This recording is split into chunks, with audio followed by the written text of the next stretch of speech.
प्रिय विद्यार्थियों, पिछले वीडियो में हमने नवमीं के पहले पाठ का अध्ययन किया। आज हम पहले पाठ के प्रश्न उत्तर करेंगे। अधोलिखितानां प्रश्नानां उत्तराणि संस्कृत भाषाया लिखत। नीचे लिखे प्रश्नों के उत्तर संस्कृत भाषा में लिखें। कवि वीणा पाणिं किम कथ्यति?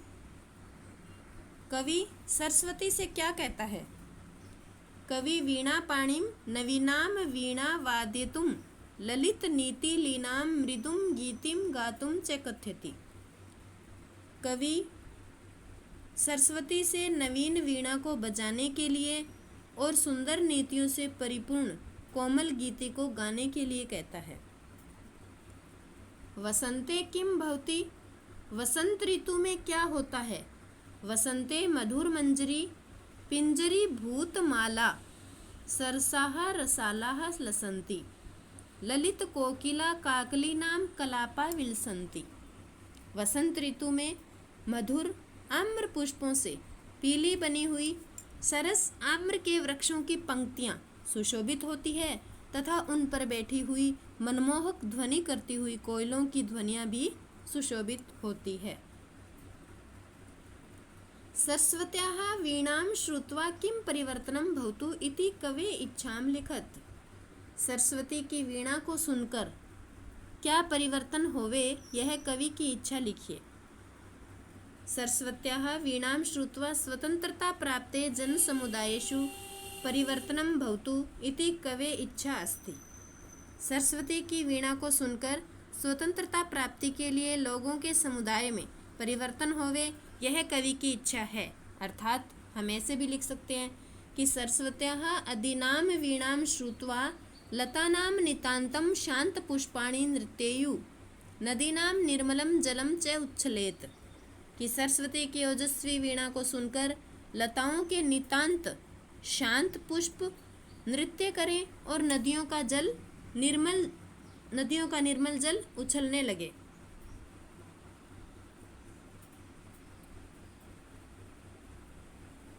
कवि भगवती भारतीं कस्या नद्या तटे मधुमाधवीनां नतां पंक्तिम् अवलोक्य वीणां वादयितुं कथ्यति।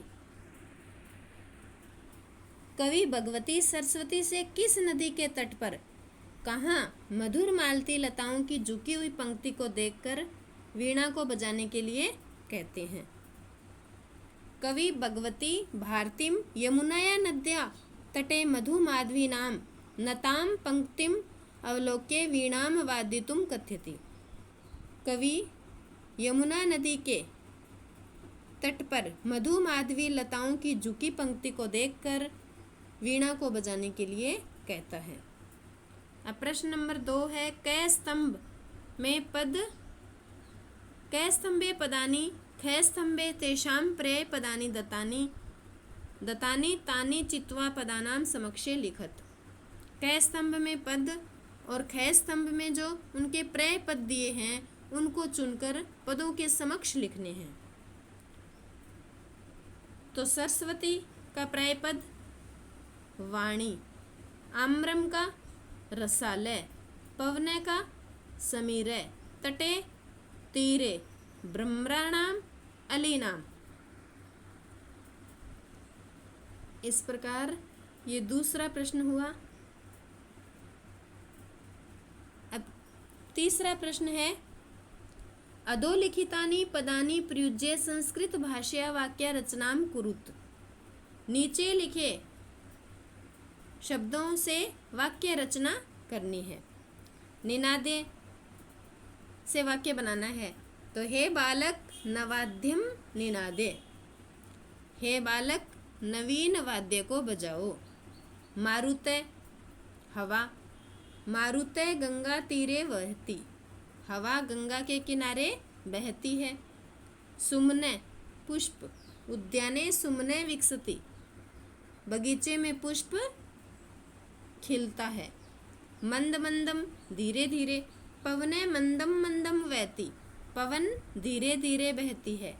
सलीलम जल, सलीलम एव जीवनम, जल ही जीवन है। चौथा प्रश्न, अधोलिखित पदानाम विलोम पदानि लिखत। नीचे लिखे पदों के विलोम पद लिखें। कठोरम, मृदुम, कटु, मधुरम, शीघ्रम, मंदम, प्राचीनम, नवीनम, नीरसै, सरसै।